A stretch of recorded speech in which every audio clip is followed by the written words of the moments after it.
Hello everyone, আমার আরও একটা নতুন ব্লগে আপনাদের অনেক অনেক স্বাগত। আশা করি আপনারা সবাই ভালো আছেন আর আমিও খুব ভালো আছি। কারণ সিচুয়েশন যেমনই হোক, আমাদের কিন্তু সকলেরই উচিত সব সিচুয়েশনে হাসতে থাকা এবং নিজেকে ভালো রাখার চেষ্টা করা। ফুলগুলো দেখেই বুঝতে পারছেন আজকের ব্লগটা আমি ভ্যালেন্টাইন্স ডে নিয়ে করছি, কিন্তু আমার ব্লগটা একটু অন্যরকম হবে। কারণ আমার কথাগুলো শুনলে বুঝতে পারবেন যে সবার ভ্যালেন্টাইন্স ডে একই রকম যাবে, হই হুল্লোড়ভাবে, তা কিন্তু হয় না। আমরা ভ্যালেন্টাইন্স ডের মানে বুঝি যে আমাদেরকে কেউ গিফট করবে, সারপ্রাইজ করবে।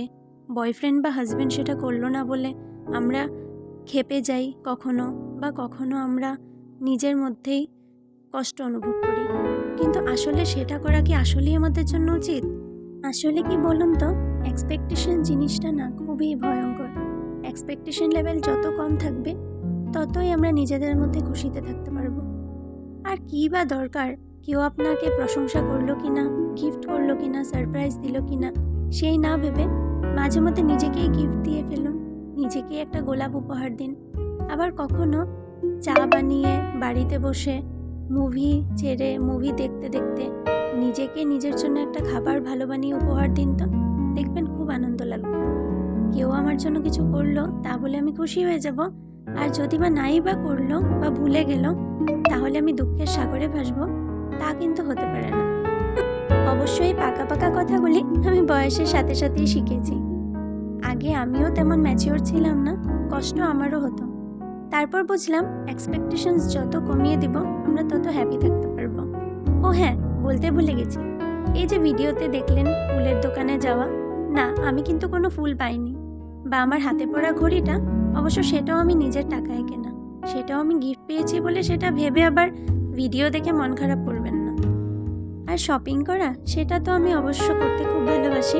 প্রায় কোথাও যাওয়ার আগে আমি একটু জামা কাপড়টা কিনতে ভালোবাসি, তাই শপিংয়ের ব্যাগ কিছু হাতে রাখা আছে। কিন্তু সেই না যে ভ্যালেন্টাইন্স ডে উপলক্ষে গিফট পেলাম, তেমন কিছু না। একটা রেস্টুরেন্টে গেলাম, যেটা অবশ্য আমার জন্য ডেকোরেট করা তো ছিল না, কিন্তু সেটা সবার জন্যই ডেকোরেশন ছিল। সে রেস্টুরেন্টটা সুন্দরভাবে দেখে ভালো লাগলো। সেখানে গিয়ে রাতের খাবারটা সেরে নিলাম, সেখানে গিয়ে আমরা খেলাম আর সাথে একটু সময় কাটালাম। এইভাবেই চলে গেল আমার ভ্যালেন্টাইন্স ডে।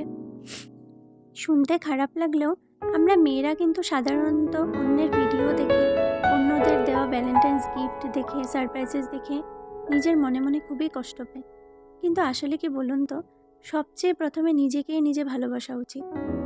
কে আপনাকে মর্যাদা দিল কতটুকু, বা কে বা নাই দিল, তা ভেবে যদি আমরা নিজেরাই কষ্ট পাই, তাহলে তো আমরা নিজেরাই নিজেদের ভালোবাসতে পারলাম না, তাই না? তাহলে নিজেকেই যদি ভালোবাসতে না পারি, কিসের ভ্যালেন্টাইন্স ডে? যাই হোক, অনেক কথা বললাম।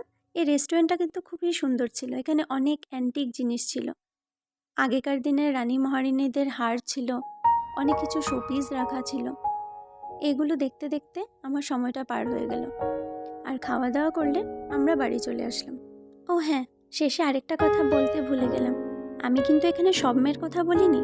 অনেকেরই আছে যারা নিজের বয়ফ্রেন্ড বা হাজব্যান্ড থেকে অনেক সারপ্রাইজেস পায়, হয়তো ওদের ভাবার থেকেও বেশি পায়। কিন্তু যদি সেটা পায় তাহলেই সে লাকি, আর না পেল বলে আমি বা আপনারা আনলাকি, সেটা কিন্তু হতে পারে না। যতক্ষণ অবধি আমার শরীর সুস্থ আছে, আমার চারিপাশে আমার পরিবার ভালো আছে, ভগবান আমার হাত পা দিয়েছে, আমি নিজে ভালো আছি, অবশ্যই আমি লাকি। কেন আনলাকি হতে যাব? কখনো সারপ্রাইজ পেলাম, কখনো পেলাম না, তা নিয়ে কান্নাকাটি করে লাভ নেই। বরং তখন একটা কাজ করবেন, নিজেরাই নিজেদের সারপ্রাইজ দিয়ে ফেলবেন। এই যে দেখলেন ড্রিঙ্কের গ্লাস, এটা কিন্তু অ্যালকোহল ফ্রি। এটা একটা ফ্রুট জুস টাইপেরই ছিল, ভাববেন না আবার এটা অ্যালকোহল বলে। এখানে যোধা আকবরের ফটো ছিল।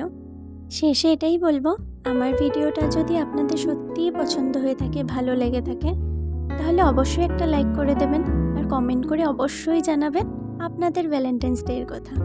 By bye, take care.